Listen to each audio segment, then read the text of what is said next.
ભાવનગર સિહોર તાલુકાના ખાંભા ગામે માતાજીના માંડવાના પ્રસંગે થયેલા જમણવાર બાદ ફૂડ પોઈઝનિંગની ઘટના સામે આવી છે। પ્રસાદ આરોગ્યા બાદ 150થી વધુ લોકોને ઝાડા અને ઉલટીની તકલીફ થવા લાગી હતી, જેના કારણે ગામમાં અફરાતફરી મચી ગઈ। તમામ દર્દીઓને તાત્કાલિક સિહોર હોસ્પિટલમાં ખસેડવામાં આવ્યા, જે તંત્ર દ્વારા ખાંભા ગામે હંગામી સારવાર કેન્દ્ર પણ શરૂ કરવામાં આવ્યું। હાલ તમામ દર્દીઓની તબિયત સુધારા પર હોવાનું જાણવા મળી રહ્યું છે।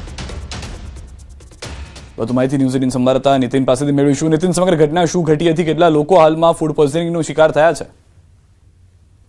સીધા ચોક્કસ વાત કરીએ તો જિલ્લાનું જે સિહોર તાલુકાનું જે ખાંભા ગામ છે, ત્યાં માતાજીના માંડવાનો એક પ્રસંગ હતો અને પ્રસંગમાં પ્રસાદ તરીકે જે જમણવાર છે તે યોજવામાં આવેલો। આ જમણવારમાં 200 થી વધુ લોકો છે તે જમણવારનો પ્રસાદ છે તે લીધો હતો અને તેમાંથી ગત મોડી રાત્રિના 150 થી વધુ વ્યક્તિઓને ફૂડ પોઈઝનિંગ જે અસર છે તે જોવા મળી હતી, જેમાં ખાસ કરીને વાત કરીએ તો ઝાડા ઉલટી સહિતના જે કેસો છે તે સામે આવ્યા હતા। એટલે તાત્કાલિક તમામ લોકોને નજીકનું જે સિહોરનું સેન્ટર છે ત્યાં ખસેડવામાં આવ્યા હતા।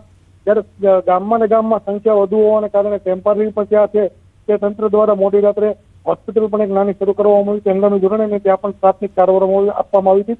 વધુમાં વાત કરીએ તો તમામ લોકોની હાલ પરિસ્થિતિ છે અત્યારે સ્થિર છે અને કોઈ જે વ્યક્તિઓ છે તે મતલબ કોઈ મેજર ખતરામાં છે તેવું તંત્ર દ્વારા હાલ એવું કોઈ નિવેદન નથી એવું કે કોઈ। જી આભાર માહિતી બદલ નીતિન। જૂનાગઢ જીઆઈડીસીના કારખાનામાં આગ લાગી છે। પ્લાસ્ટિકના કારખાનામાં ભીષણ આગ લાગી। આગની ઘટનાથી અફરાતફરી મચી ગઈ હતી। હાલમાં દ્રશ્યો પણ આપ જોઈ રહ્યા છો। ઘટનાના પગલે ફાયરની ટીમ ઘટના સ્થળે, ફાયર વિભાગે આગને લીધી છે કાબૂમાં। આગ લાગવાનું કારણ અકબંધ છે। જીઆઈડીસીના કારખાનામાં આગ લાગી છે, કયા કારણોસર લાગી તે જાણી શકાયું નથી, પરંતુ પ્લાસ્ટિકનું કારખાનું હતું તેવી જાણકારી મળતા જ ફાયરની ટીમ ઘટના સ્થળે પહોંચી હતી। સમગ્ર વિસ્તારમાંથી લોકોને સુરક્ષિત રીતે બહાર કાઢવાના પણ પ્રયાસ કરવામાં આવ્યા હતા। હાલમાં આગ કાબૂમાં હોવાની પ્રાથમિક જાણકારી પ્રાપ્ત થઈ રહી છે।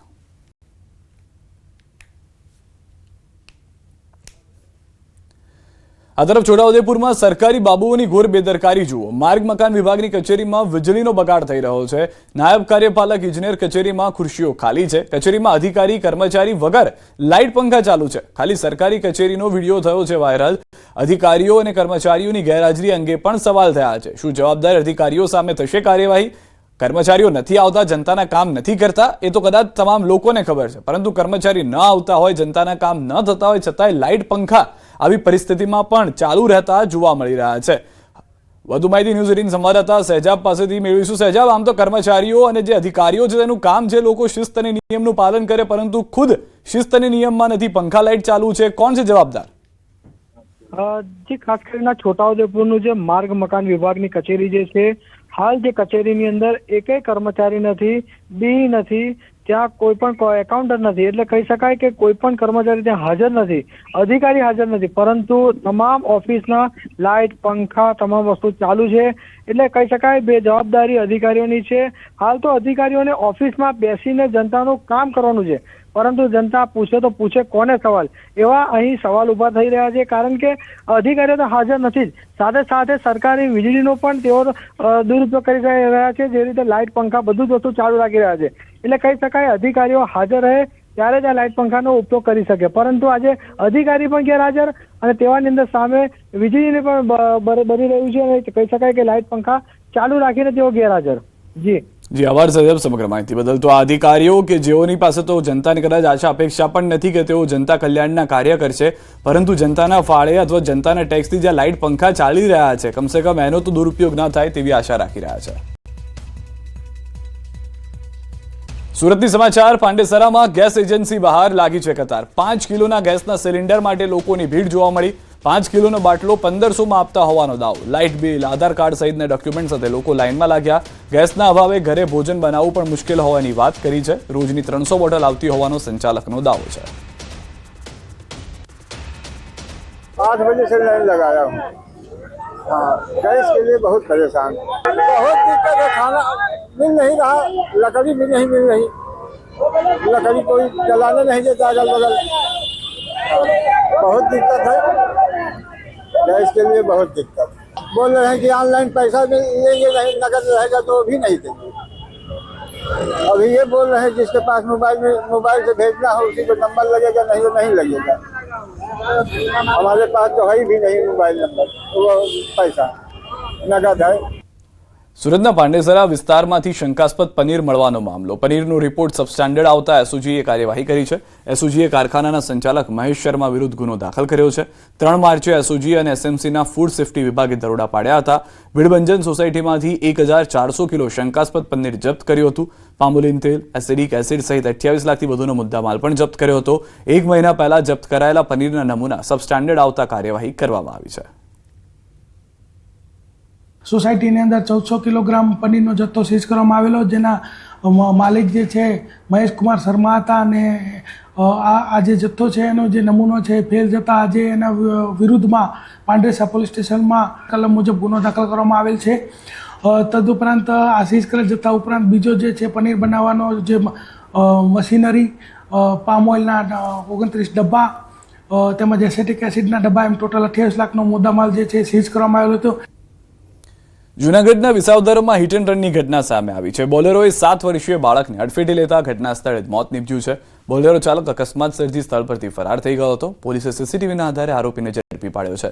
વિસાવદરના સત્તાધાર રોડ પર ખોડિયારપરા વિસ્તારમાં બાળકો રમી રહ્યા હતા. તે દરમિયાન પૂરપાટ ઝડપે આવતી બોલેરોએ બાળકને ટક્કર મારી હતી.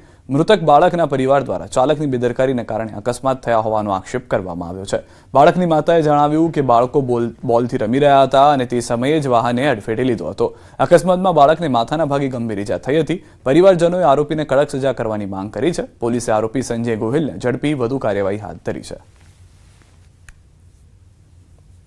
રમતા હતા તે બોલ રેવા ગયો ને તે આમ વટી ગયો તો પણ પાછો આવતો હતો ને રોડ વટી ગયો તો તોય એને હા ગાડી હેઠળ આવવા દીધી ને એમાં પછી આમ ટાયર હેઠળ આવ્યો ને એટલે ઉડીને રોડ ઉપર વિયો ગયો. તો અચાનક દડો રોડ ઉપર જતા રોડથી દડો લેવા જતો તો રોડની બાજુમાં ત્યાં બોલેરો બેફામ આવતા મારા છોકરા ઉપર ફટકારીને વયો ગયો. બરોબર છે, આંસી છૂટ્યો છે. બરોબર છે, મને ન્યાય મળે એવી હું માંગ કરું છું.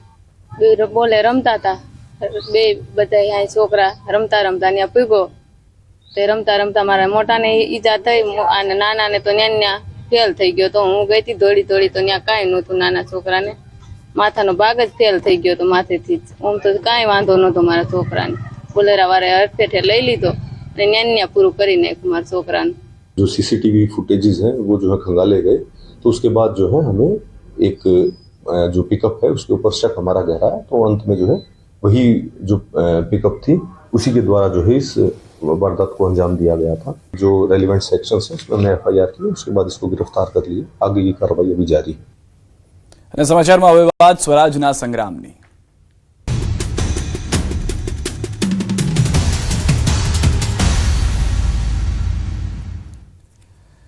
અમદાવાદથી સમાચાર. ભાજપની સેન્સ પ્રક્રિયામાં લાલિયાવાડી જોવા મળી છે. જી હા, સેન્સ પ્રક્રિયાના પ્રથમ દિવસે જ વ્યવસ્થા ખોરવાઈ ગઈ. કેપ્રિકોન બેન્ક્વેટ હોલમાં ઉમેદવારોનો જમાવડો જોવા મળ્યો. નિરીક્ષકો મોડા આવ્યા હોવાનો આરોપ છે. નિરીક્ષકો 12 વાગે પહોંચતા સેન્સ પ્રક્રિયા મોડી શરૂ થઈ. રેસ્ટોરન્ટમાં ઉમેદવારોને જોવા પડી હતી રાહ. અમરાઈવાડી બેઠક માટે ઉમેદવારો કરી રહ્યા છે દાવેદારી.